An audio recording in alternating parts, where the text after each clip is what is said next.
이 시간 다 같이 하나님 말씀을 보겠습니다. 오늘은 느헤미야 9장, 8장, 10장, 느헤미야 10장 28절에서 39절 말씀까지.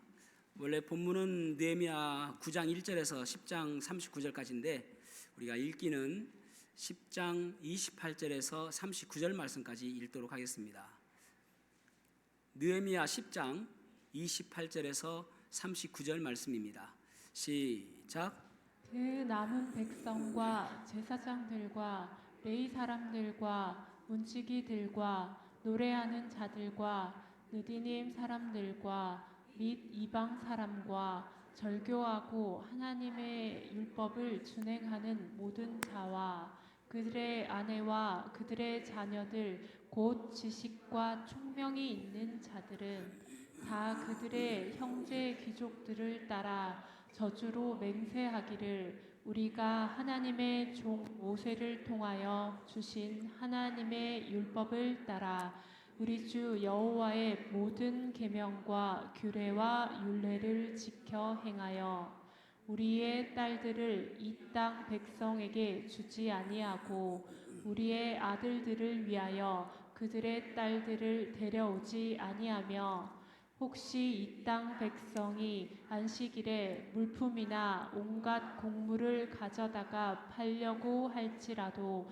우리가 안식일이나 성일에는 그들에게서 사지 않겠고 일곱째 해마다 땅을 쉬게 하고 모든 빚을 탕감하리라 하였고 우리가 또 스스로 규례를 정하기를 해마다 각기 세겔의 3분의 1을 수납하여 하나님의 전을 위하여 쓰게 하되 곧 전설방과 항상 드리는 소제와 항상 드리는 번제와 안식일과 초하루와 정한 절기에 쓸 것과 성물과 이스라엘을 위하는 속죄제와 우리 하나님의 전의 모든 일을 위하여 쓰게 하였고 또 우리 제사장들과 레위 사람들과 백성들이 제비 뽑아 각기 종족대로 해마다 정한 시기에 나무를 우리 하나님의 전에 바쳐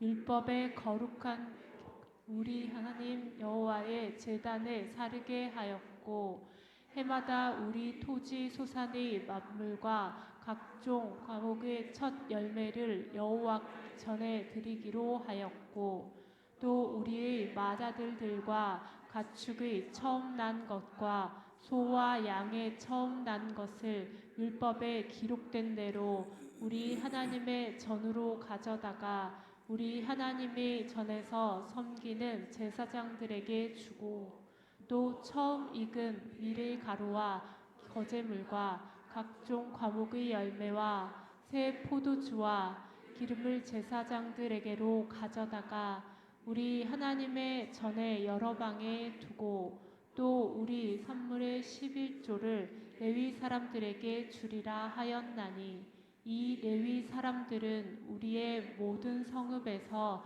선물의 11조를 받는 자임이며 레위 사람들이 11조를 받을 때에는 아흔의 자손 제사장 한 사람이 함께 있을 것이요 레위 사람들은 그 11조의 10분의 1을 가져다가 우리 하나님의 전 곳간에 여러 방에 두되 곧 이스라엘 자손과 레위 자손이 어제도 드린 곡식과 새 포도주와 기름을 가져다가 성소의 그릇들을 두는 골방 곧 섬기는 제사장과 문지기들과 노래하는 자들이 있는 골방에 둘 것이라. 그리하여 우리가 우리 하나님의 전을 버려두지 아니하리라. 아멘. 아멘. 착석하시겠습니다. 여러분, 나이 드신 분들이 좋아하는 폭포는 무엇일까요? 나이아가라. 나이아가라 폭포가 나이 드신 분들이 좋아하는 폭포라고 합니다. 나이아가라 폭포는 아주 웅장하기로 유명한 곳이죠. 그런데 또 그런 이야기가 있습니다.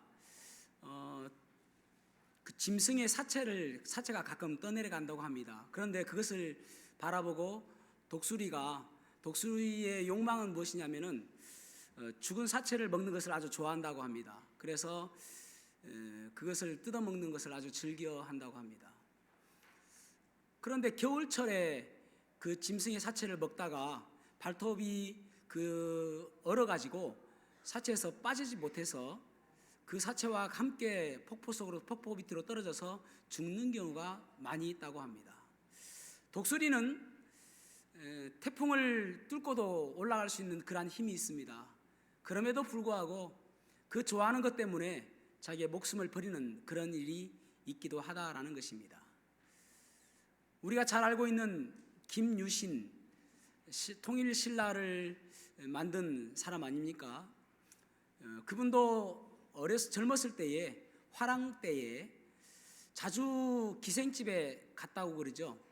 그래서 환락을 즐겼던 그런 때가 있었다고 합니다. 그런데 어느 날 문득 생각하기를, 내가 이렇게 하다가 큰 일을 할 수 있을까라는 그런 생각이 들어서 내가 그 기생집에 가는 것, 천관이라는 그 기생집에 가는 것을 내가 이제 그만해야 되겠다라고 결단하게 되어집니다. 그런데 어느 날 그가 훈련을 고되게 받아서인지 말 위에서 졸았는데 눈을 떠보니까 역시 들려오는 소리는 오빵 하는 소리가 들렸습니다. 천관의 소리가 들렸습니다. 내려서 반가워하기보다는 그곳으로 왔던 말에 목을 쳐서 죽이는, 그래서 다시 내가 오지 않겠다라는 결의를 보여주는 사건이 우리에게 전해오고 있습니다. 여러분, 그렇습니다. 우리는 어떻게 생각하면 이 땅에 살아가면서 어떻게 살아가야 될 것인가 결단하며 살아가야 되는 것입니다. 멈춰야 될 때 멈추고, 가야 할 때 가고, 돌이켜야 할 때 돌이키는 그러한 믿음의 결단이 있어야 하는 것입니다. 그래서 말씀대로 살지 아니하면은 생각대로 살게 되어집니다. 다시 한번요. 말씀대로 살지 아니하면은 생각대로 살게 되어집니다. 어떻게 하면 우리가 죄를 지을 수 있을까요? 아무것도 하지 않고 가만히 있으면 됩니다. 그러면 인간은 죄를 지을 수밖에 없는 존재이기 때문에 죄를 지을 수밖에 없습니다. 우리가 이 땅에 살아가면서 어떻게 하면 하나님께서 기뻐하실 일인가, 어떻게 하면 하나님께서 원하시는 일일까, 우리는 생각하며 살아가야 되는 것입니다. 그래서 우리는 날마다 결단해야 됩니다. 하나님께서 말씀하신 그 말씀대로 내가 살아가야 되겠다라고 결단하셔야 되는 것입니다. 오늘 느헤미야 말씀인데요. 느헤미야서는 어떤 때에 되어졌냐면은, 역사적인 배경을 잠시 말씀을 드리자면은, 이스라엘 백성들이 우상 숭배와 범죄함으로 인하여 바벨론의 포로로 잡혀가게 되어집니다. 그리고 BC 538년에 그들은 1차 포로 귀환을 하게 되어집니다. 70년이 다 찼을 때에, 그때에 스룹바벨의 인도함을 받고 포로에서 귀환하게 되어집니다. 다시 그들이 살았던 유대 땅으로. 스룹바벨의 미션은 무엇인가 하면은 성전 재건입니다. 무너진 성전을 재건하는 것. 그리고 BC 458년에 또 458년에 BC 458년에 에스라의 주도하에 2차 포로 귀환을 하게 되어집니다. 에스라는 하나님 말씀 율법을 가르치는 데 있습니다. 율법으로 다시 세워지는 것. 3차 포로 귀환이 BC 444년 느헤미야의 주도하에 이루어집니다. 느헤미야의 미션은 무엇인가 하면은 성벽 건축입니다. 그래서 성벽 건축을 하고 학사 에스라가 지금 하나님의 말씀을 그들에게 낭독하는 것을 보게 되어집니다. 자, 9장 1절에서 3절 말씀 읽어보겠습니다. 9장 1절에서 3절 시작. 달 스물일곱에 이스라엘 자손이 다 모여 금식하며 굵은 베옷을 입고 끈을 무릅쓰며 모든 이방 사람들과 절교하고 서서 자기의 죄와 조상들의 허물을 자복하고 이날의 낮 4분의 1은 그 제자리에 서서 그들의 하나님 여호와의 율법책을 낭독하고 낮 4분의 1은 죄를 자복하며 그들의 하나님 여호와께 경배하는데. 아멘. 아멘. 느헤미야를 보면은 1장에서 7장까지는 성벽 건축이 되어지고요. 8장에서는 이제 절기를 지키는 모습이 나오게 되어집니다. 그리고 9장에서 지금 이제 말씀하고 있는 것입니다. 이스라엘에게는 아주 큰 절기가 이스라엘 달력으로 7월입니다. 7월 1일이 나팔절이고요. 7월 10일이 대속제일이고요. 7월 15일에서 22일까지 일주일간 초막절을 지키게 되어집니다. 그리고 나서 지금 이 말씀을 하고 있는 것입니다. 그러니까 1절에 보면은 그달 24일이니까 초막절을 지키고 나서 이틀 뒤에 그들은 하나님 앞에 다시 섰습니다. 그래서 에스라가 그들에게 말씀을 낭독하는 것을 보게 되어집니다. 절기가 끝났습니다. 그럼에도 불구하고 다시 한번 그들의 마음을 결단하는 모습을 보게 되어집니다. 여러분, 우리가 절기가 중요하죠. 그런데 그 절기가 중요한 것은, 그 절기보다 더 중요한 것은 무엇인가 하면은 그 절기가 끝난 다음에 우리가 어떻게 살아가는가, 그것이 더 중요합니다. 부활절 중요하지 않습니까? 근데 부활절 지키고 나서 그냥 끝 아니라, 부활절 하고 나서는 주님께서 부활하셔서 지금도 살아계시고 또 우리도 주님의 모습같이 우리도 부활할 것이다라는 소망을 가지고 더 기쁜 마음으로 살아가는 것, 그것이 부활절을 잘 지키는 것입니다. 감사절 중요하죠. 한 해 동안 우리에게 어떻게 하나님께서 역사하셨는지 하나님의 은혜에 대해서 감사하지 않습니까? 그리고 나서 그것으로서 끝나는 것이 아니라 더 감사하고 더 되새기고 더 하나님의 은혜 가운데 살아가는 것, 그것이 감사절 이후의 삶이어야 한다라는 말입니다. 성탄절 중요하죠. 주님께서 우리를 위해서 오셨다는 거 얼마나 중요합니까? 그 사랑이 얼마나 감사합니까? 그것으로 끝나는 것이 아니라 날마다 살아가면서 나를 위해서 이 땅에 오신 그 주님 바라보며 나를 사랑하신 그 주님 날마다 묵상하며 성탄절의 정신을 날마다 가지고 살아가는 것, 그것이 중요하다라는 말입니다. 그래서 그들은 지금 절기가 끝난 이틀 뒤에 다시 모여서 에스라의 그 율법을 낭독하는 것을 듣습니다. 낮 4분의 1이라는 말은, 이스라엘 사람들은 낮을 아침 6시부터 저녁 6시까지를 낮이라고 이야기하고 저녁 6시부터 그 다음날 아침 6시까지를 저녁이라고 이야기합니다. 밤이라고 이야기합니다. 그러니까 낮의 4분의 1이라는 말은 6시부터 오전 9시까지를 이야기합니다. 3시간 동안 그들은 서서 말씀을 다 듣습니다. 그리고 3시간이 끝난 다음에 또 서서 그들은 하나님 말씀을 들으며 엎드려서 그들은 하나님을 경배하며 그들은 회개하는 것입니다.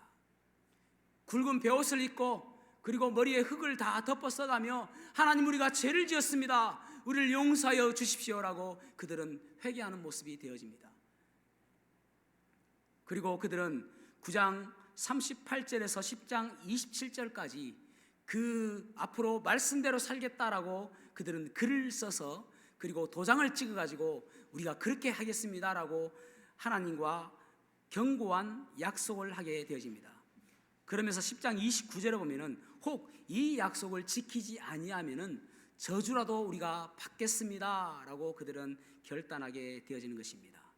사랑하는 성도 여러분, 우리도 어쩌면 이 땅에 살아가면서 우리도 결단해야 되지 않겠습니까? 결심해야 되지 않겠습니까? 더욱 믿음으로 살겠습니다라고 결심해야 되지 않겠습니까?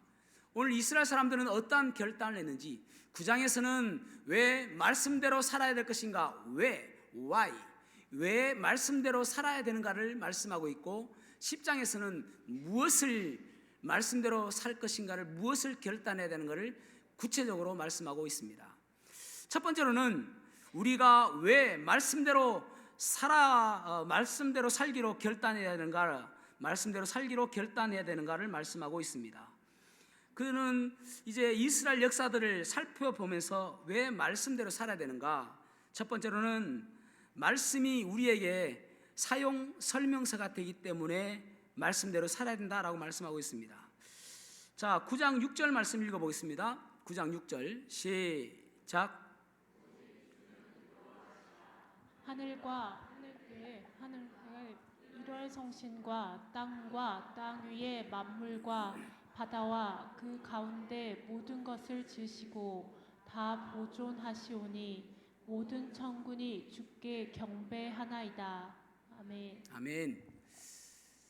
왜 말씀대로 살아야 되는가 하면은 우리는 그 말씀이 우리의 사용 설명서이기 때문에 그렇다라고 말씀을 드렸습니다.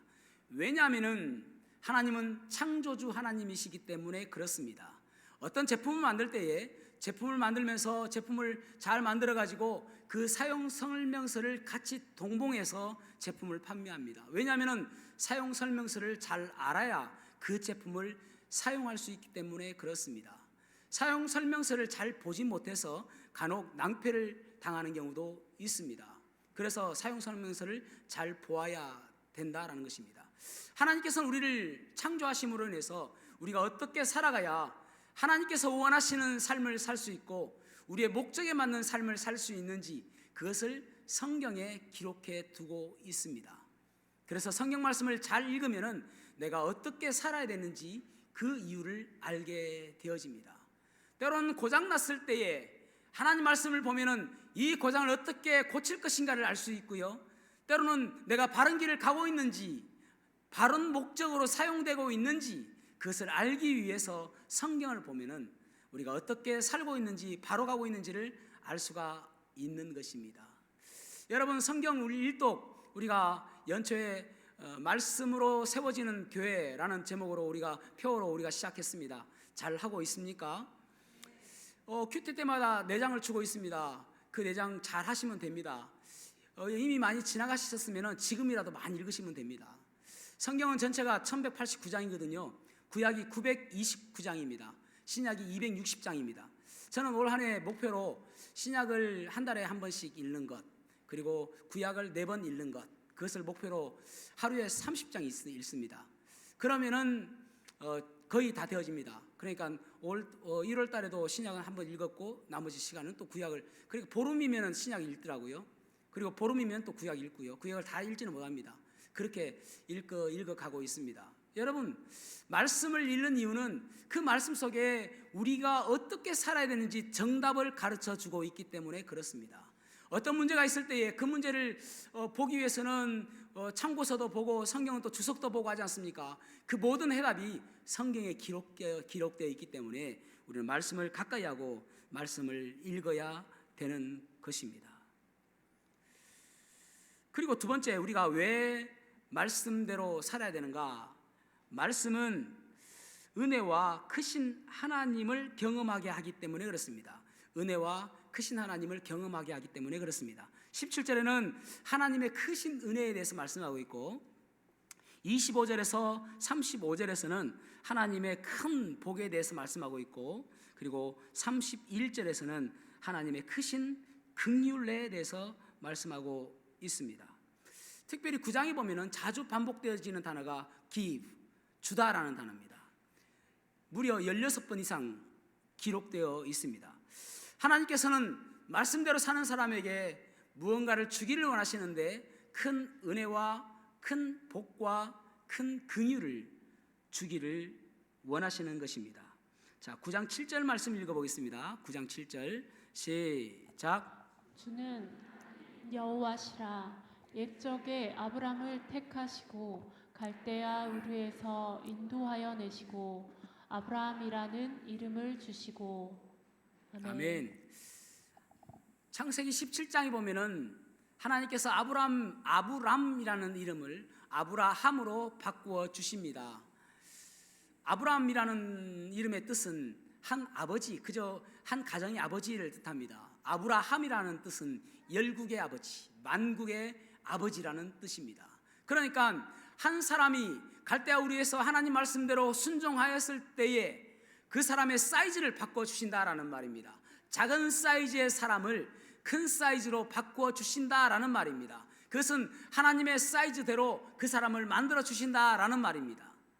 얼마나 감사합니까? 우리의 사이즈를 바꾸어 줘서 큰 사람으로 바꾸어 주신다라는 것이에요. 이스라엘 백성들은 홍해 앞에 서게 되었습니다. 그래서 그들은 앞에는 홍해 바다가 있었고 뒤에는 애국 군대가 지금 쫓아오고 있습니다. 절체절명의 그런 순간입니다. 그때에 하나님께서 홍해를 여셔서 그들을 구원하여 주셨습니다. 하나님의 크신 은혜죠. 이스라엘 백성들은 40년 동안 광야에서 살았습니다. 그들은 한 번도 줄이지 않았고 한 번도 목마르지 않았습니다. 그리고 한 번도 그들은 얼어 죽지 않았습니다. 하나님께서 그들을 불과 구름 기둥으로 인도하여 주셨기 때문에 그렇습니다.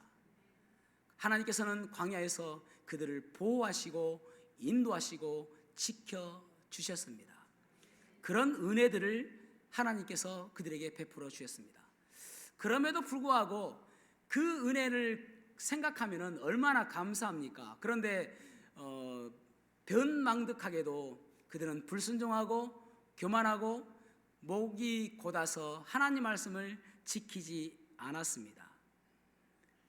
그럼에도 불구하고 하나님께서는 그들에게 은혜를 베풀어 주셨는데 70년이 다 찬 이후에 다시 그들의 땅으로 인도하여 주신 것입니다. 하나님의 사랑은 어떤 조건에 의한 사랑이 아닙니다.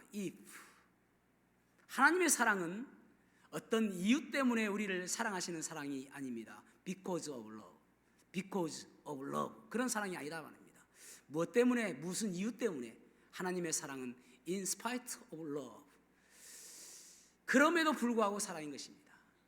우리가 아무 조건이 없고 아무런 내세울 것이 없음에도 불구하고, 그럼에도 불구하고 하나님께서는 우리에게 사랑하여 주시는 분이십니다. 왜 그렇습니까? 하나님의 크신 긍휼 때문에 그렇습니다. 그래서 우리는 그 긍휼 때문에, 큰 은혜와 큰 복과 큰 긍휼 때문에 말씀대로 살아가야 되는 것입니다. 또 우리가 말씀대로 살아야 되는 이유는, 말씀대로 살지 아니하면은 곤란함을 당하기 때문에 그렇습니다. 곤란함을 당하기 때문에 그렇습니다. 34절에서 37절 말씀을 읽어보겠습니다. 시작. 들과 방백들과 제사장들과 조상들이 주의 율법을 지키지 아니하며 주의 명령과 주께서 그들에게 경계하신 말씀을 순종하지 아니하고 그들이 그 나라와 주께서 그들에게 베푸신 큰 복과 자기 앞에 주신 넓고 기름진 땅을 누리면서도 주를 섬기지 아니하며 악행을 그치지 아니하였으므로 우리가 오늘날 종이 되었는데 곧 주께서 우리 조상들에게 주사 그것의 열매를 먹고 그것의 아름다운 소산을 누리게 하신 땅에서 우리가 종이 되었나이다.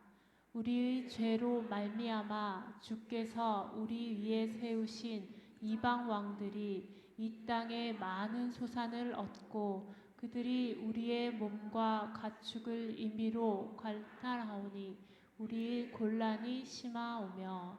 아멘. 아멘. 그들이 그 약속의 땅 가나안에서 얼마나 축복된 삶을 살았습니까? 그럼에도 불구하고 말씀대로 순종하지 아니하고 말씀대로 살지 않았기 때문에 그들은 바벨론으로 종된 모습으로 가게 되었다라는 말입니다. 얼마나 당황스럽습니까? 하나님의 선택한 백성이었음에도 불구하고, 그 땅에서 하나님께서 젖과 꿀이 흐르는 그 가나안 땅을 주었음에도 불구하고 그들은 말씀대로 살지 않았기 때문에 70년간 그들은 노예 생활을 할 수밖에 없었던 것입니다. 그러한 난참이 말씀대로 살지 아니하면 우리에게 올 수 있다라는 말입니다. 오래된 찬양 가운데 이런 찬양이 있습니다. 주 없이 실수만 하는 가치가 없는 이 몸, 주 없인 돛없는 배가 바다를 항해함 같네. 예수, 오 예수, 그대는 아는가?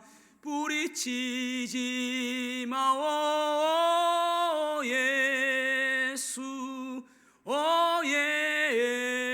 예수, 주 없인 살 수 없네. 주 없인 마치 바다를 항해하는 배가 돛이 없는 그러한 배처럼 항해하는 것과 마찬가지다라고 찬양하고 있습니다. 그렇습니다, 여러분. 말씀대로 살지 아니하면은 우리에게 난처한 환경이 주어지게 될 것입니다. 그렇다면 우리는 10장에서는 무엇을 결단해야 될 것인가를 말씀하고 있습니다. 둘째로 우리가 무엇을 구체적으로 결단해야 할까요? 첫 번째로는 물줄기를 바꾸는 삶을 살아가기로 결단해야 됩니다. 다시 말씀을 드리자면은 변화시키는 삶을 살기로 결단해야 된다라는 것입니다. 10장 29절에서 30절 말씀 읽어보겠습니다. 시작.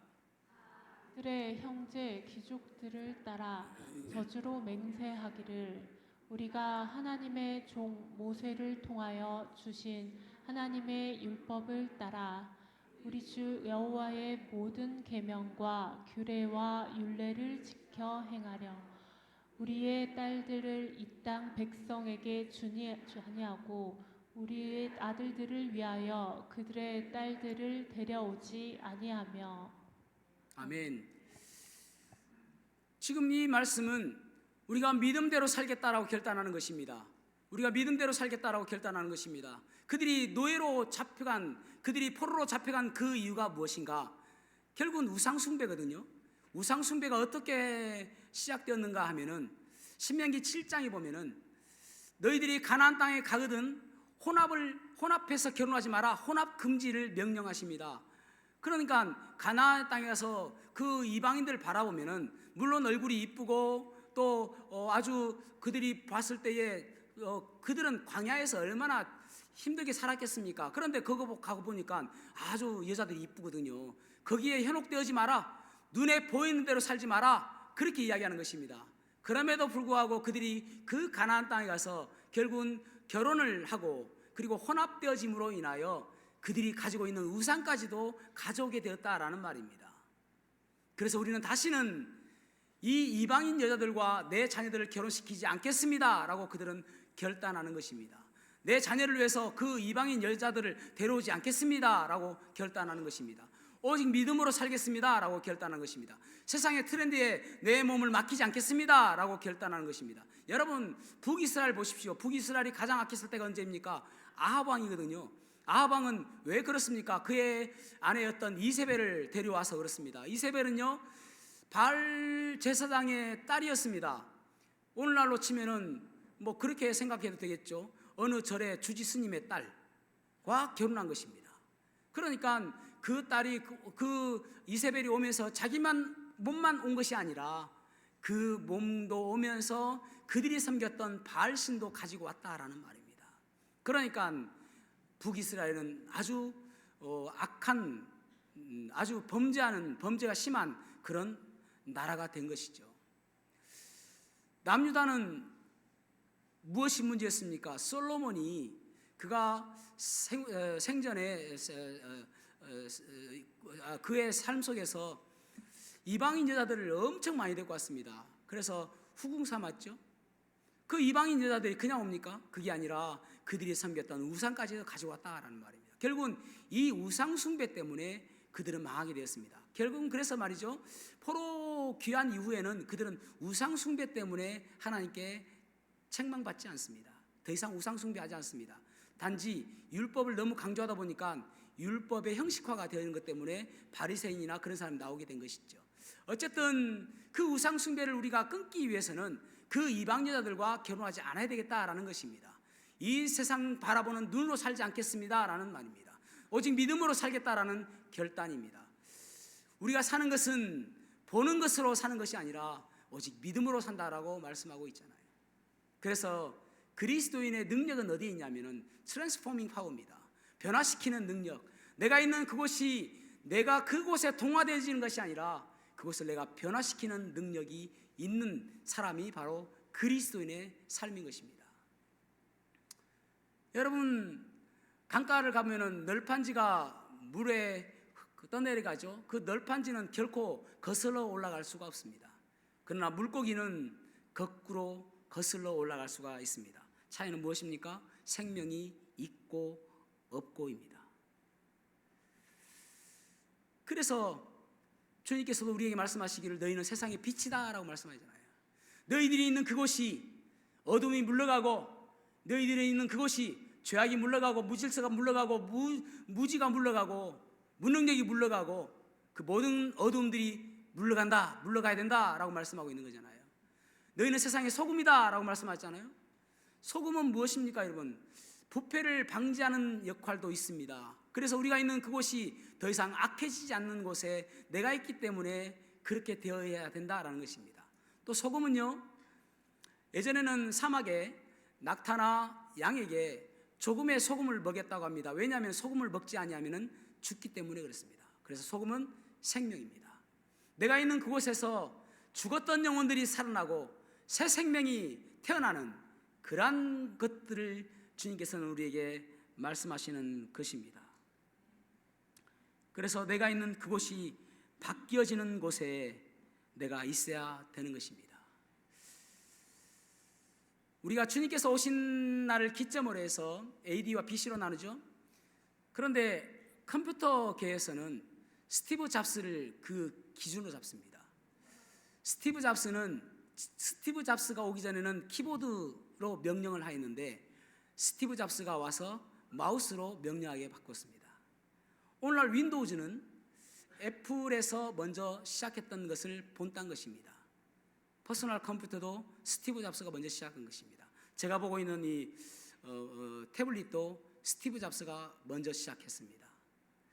그러니까 스티브 잡스는 인류에게 엄청난 혁신적인 일을 했습니다. 그가 죽었을 때에 동아일보에서는 이렇게 슬로건을 잡았습니다. 인류의 혁신의 씨앗을 뿌리고 떠난 미스터 애플. 여러분, 우리가 스티브 잡스는 될 수는 없지만은 내가 있는 것을 변혁시키고 선한 능력으로 살아갈 때에 내 삶의 주의가 변화될 줄로 믿습니다. 그런 삶이 우리에게 되어야 되는 것이죠. 하나님께서 사람과 동물을 창조하실 때에 각기 다르게 우리에게 명령하셨습니다. 그러니까 사람과 동물의 차이가 무엇인가를 보려면은 창세기 1장 22절에 보면은 동물들을 창조하시고 그들에게 명령하시기를 복을 주시며 명령하시기를 생육하고 번성하라 라고 말씀하고 있습니다. 동물들은 번성하는 데 목숨 겁니다. 그래서 죽자 사자 번성합니다. 우리가 호주 하면은 캥거루 생각하죠. 그런데 캥거루보다 더 많은 것이 무엇인지 아십니까? 토끼입니다. 토끼가 얼마나 많은지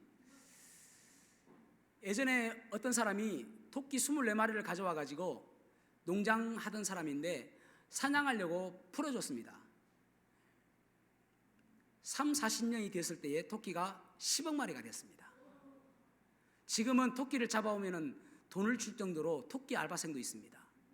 그만큼 토끼가 골칫거리가 되었습니다. 왜냐하면 호주는 천적이 없거든요. 그래서 이 세상에서 가장 토끼가 많은 나라는 호주입니다. 또 한 가지 많은 게 뭔지 아십니까? 낙타. 예전에 어떤 사람이 낙타 몇 마리를 가지고 왔다고 합니다. 그런데 낙타가 도망갔어요. 아이고 잘 살아라 하고 보냈는데 그 낙타가 얼마 안 가서 5억 마리가 됐답니다.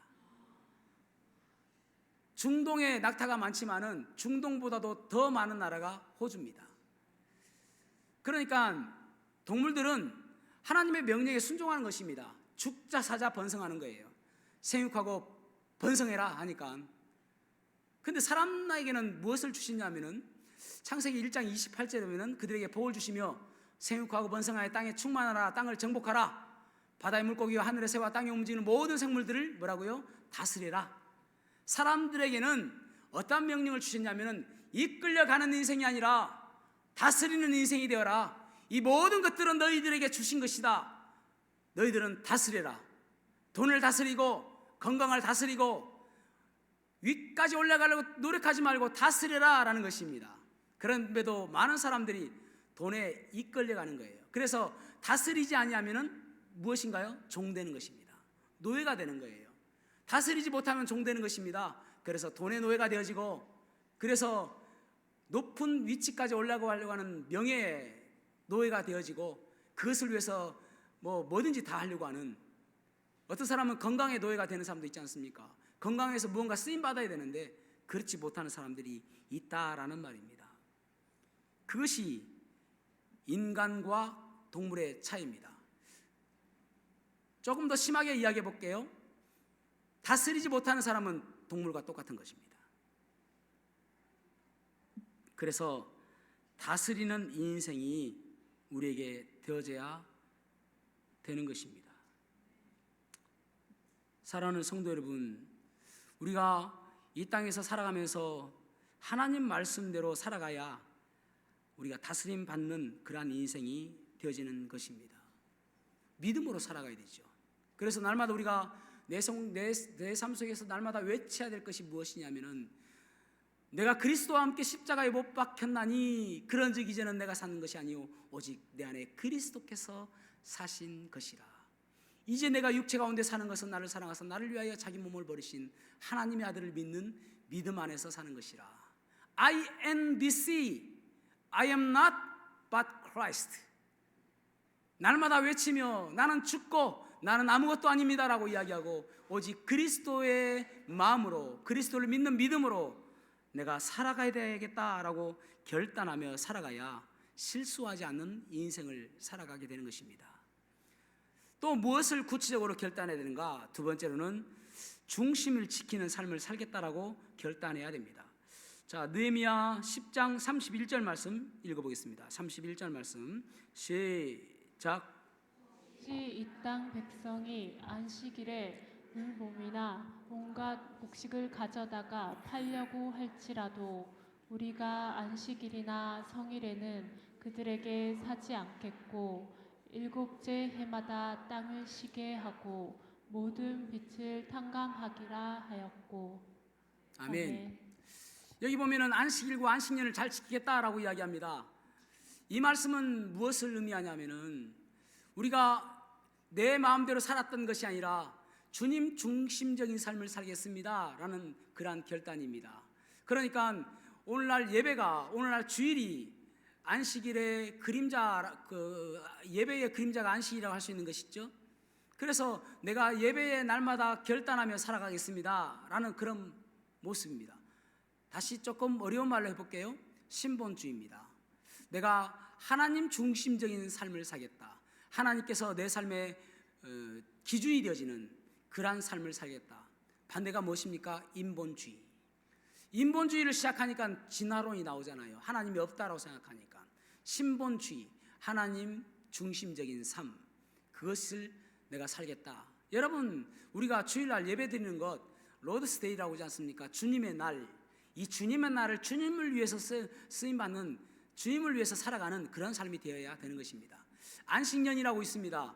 6년을 그 땅을 썼으면은 7년째 되는 해에는 그곳에 농사를 짓지 말아야 됩니다. 그런데 그들이 이제는 우리가 안식년을 지키겠습니다라고 이야기합니다. 왜 그럴까요? 왜냐하면은 그들이 지금 포로로 갔다가 잡혀갔다가 돌아왔지 않습니까? 왜 포로로 잡혀갔는가 하면은, 그들은 하나님께서 안식년을 지키라고 그들에게 명령하셨음에도 불구하고 왕정 시대에 그들은 한 번도 안식년을 지키지 않았습니다. 왜요?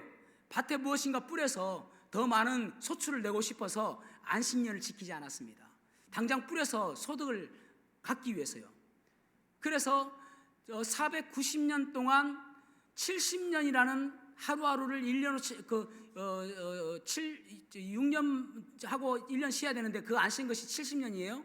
그 70년을 그들이 땅을 쉬지 않게 했기 때문에 그들을 다 포로로 잡아가가지고 그 땅을 이제 쉬게 해주기 위해서 그들을 포로로 잡아간 것입니다. 그 말씀이 어디에 있습니까? 역대하 36장 21절에.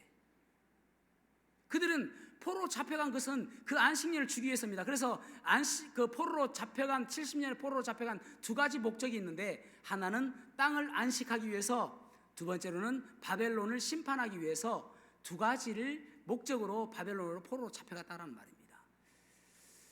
그들이 안식년을 지키지 않았기 때문에 하나님께서 억지로라도 그 땅을 안식년을 줬다라는 말입니다. 70년 동안. 그러면 여러분 조금 무리하게 제가 여러분께 말씀을 드려볼게요.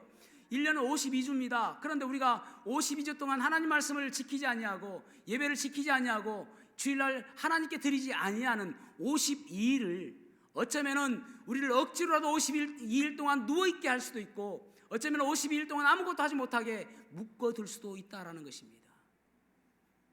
무거운 마음으로 받아들여야 됩니다, 여러분.